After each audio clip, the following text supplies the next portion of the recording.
Victoria, and today's video I am going to show you my foundation routine. Obviously I have on a lot of other makeup besides foundation, but this video is going to just show you how I do my daily foundation. And this routine, I really like it. I think it's perfect for this time of year because it is liquid foundation and it's drugstore too. So all these items are pretty cheap, and I think the coverage that you get is pretty amazing. I am pretty picky whenever it comes to drugstore foundations. I normally hate them, but I've heard nothing but good things about these, and I am definitely highly impressed. I have super oily skin, and normally, you know, makeup will make me feel gross, but this stuff does not, and I'm super excited. So I show you my techniques, the products that I use, and stuff like that. So if you're interested, just keep watching. And if you want to see how I did the rest of my makeup, there is another video where I show you everything else. And this complete makeup look is awesome for Christmas time. So once you're done watching this video, go ahead and check that one out. Okay, here we go. Bye! Okay, so let's go ahead and get started, shall we? First, I start off with the L'Oreal Paris Infallible Pro Matte. This stuff is amazing. The finish is like matte. What I do is I go ahead and I put a decent amount on the back of my hand. Now I have my damp beauty blender, and I also have this foundation brush that came in a Sonia Kashuk set that is a bajillion years old. So you can go ahead and just take your foundation brush and put it on. That's how I normally do it. Or if I don't have my foundation brush clean, I will just go in with the beauty blender and dab. But I find you waste a little bit more product that way. So I'm just gonna go ahead and put this on my face. So I pretty much just get a little bit onto my foundation brush, like so. And I just kind of start spreading it out. And I normally go section by section, so first I'll start with my forehead and then blend that out, just so that way I quickly blend out the product. I don't want it sitting on there while I do my whole face. I will then come in with my damp beauty blender. I will just go tap, tap, tap. And you really want to tap and press the foundation into the skin. So I don't blend it in really good at first. I just kind of get it in a little bit because I still have this on the back of my hand and I find it kind of hard. So once I've got that somewhat blended in, I will then move on to my nose. And I make sure to get the crease of my nose really well because that's where you get extra redness, I feel like. Then I will go ahead and just do the same thing, just tapping most of it out. And then I'll worry about blending it in more a little bit later on. Okay, now that I have that done, I just keep going. Once everything is kind of on my face, I will spend a couple of minutes just really making sure it's blending. But I'm not quite there yet, so I'm just going to keep doing this and do the other side.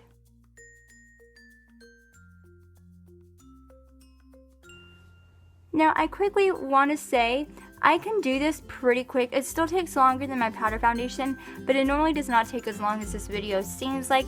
It's just because I'm filming. This isn't my normal setup. I'm not used to this setup. This is not where I normally do my makeup. But for school, if I have time, I can literally do this in like 3 minutes. Now it's time to really go in and just really blend this in really nice and neat. And with the beauty blender, you want to do pouncing motions. Every once in a while, I'll kind of like drag it, but you really don't want to do that because you're mostly dragging product. So the most efficient way really is just to tap it into your skin.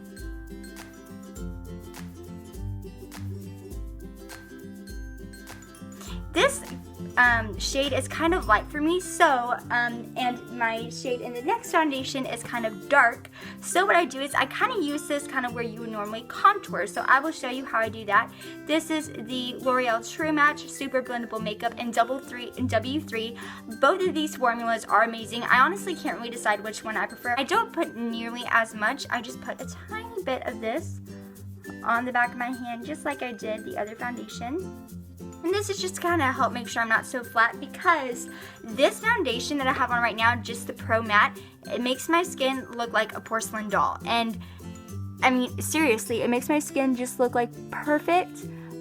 So I go ahead and put some here and here, and that looks crazy right now, but I promise it will blend out. I take some and put it on my nose. The main goal of this is just to make sure that everything looks kind of one color. I don't really want to mix the two formulas, so that's why I layer it on like this, but once you blend it out, the colors look really good on. If you get your perfect shade, you definitely don't have to do this. This is just what I do. Now I will just go ahead and blend that in so that way I'm all one color again. So basically I just use the same technique of just pouncing. Now sometimes whenever I'm doing this, I will drag it a little bit more just to kind of blend the colors together, but after you drag it, you still kind of want to pounce it in. If not, you will just get like lines and streaks, and that's not cute. That's why pouncing is the best technique with the Beauty Blender.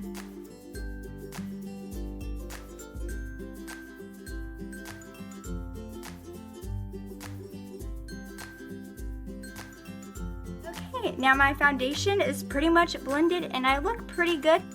Now, I just want to say you don't have to wear this much makeup. Honestly, I haven't even been wearing makeup. I didn't wear makeup to school today just because it's so hard for me to get this done for the school day, even though it only takes me 3 minutes. A lot of times I don't even have that 3 minutes. But the reason why my foundation lately has just been so heavy is because this is the routine that I've been doing. It's a lot cheaper than what I used to be using, and honestly, it gives just as much, if not better coverage. Now that my foundation is on, it is time to set this. I talked about this before in my favorites videos like 2 times already, but this is the Rimmel Stay Matte Pressed Powder. This stuff is $3. It's amazing. I love it. So yeah.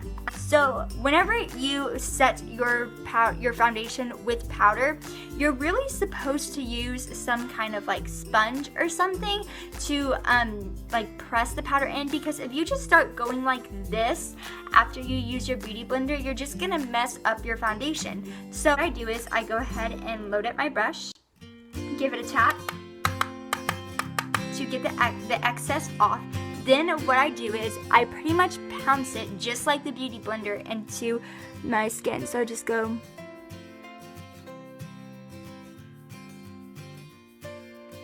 like that. And then I just get more on my brush and do that again. So I pretty much do that to the whole rest of my face, and then I will blend out the powder.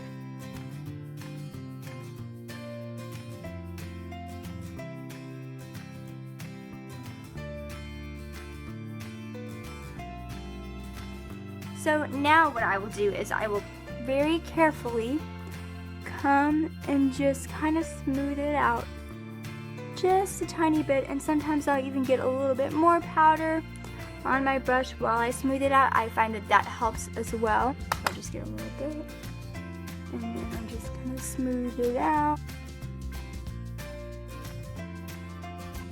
Pretty much like that. So that is pretty much what I do for my foundation routine, but a lot of times my brows will get kind of lost. So I'm gonna quickly show you how I do my brows as well, because it literally takes just like 2 seconds for me. All I do is I just take a brush like this. This thing is so old. It came from the Sonia Cash look that I've had a gazillion years. So I just go ahead and brush the brows.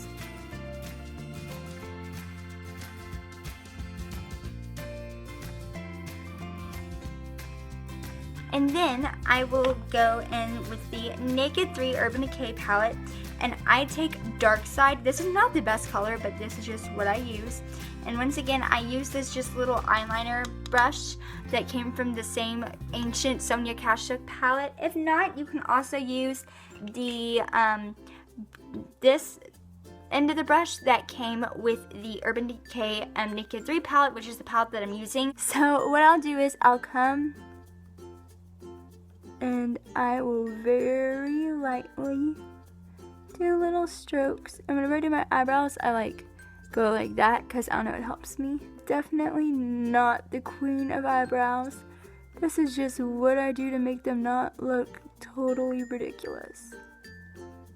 And then a lot of times also, the foundation will kind of like, you'll lose your color and it looks more gray than brown. So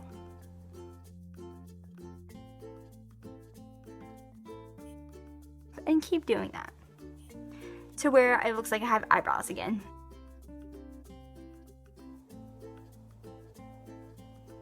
Okay, that'll kind of work, and then I just go ahead and brush through them again and fix anything that I think needs to be fixed. Okay, that's good enough for me. So let's go ahead and fix the other brow. Okie dokie, and that is pretty much it, guys. Okay guys, and that is it. I hope you enjoyed and found it helpful. And once again, if you want to see how I did the rest of my makeup, go ahead and check out that video. If it's not up yet, make sure you subscribe so that way you'll be notified whenever it's up. Thank you so much, and I will see you in my next video. Bye!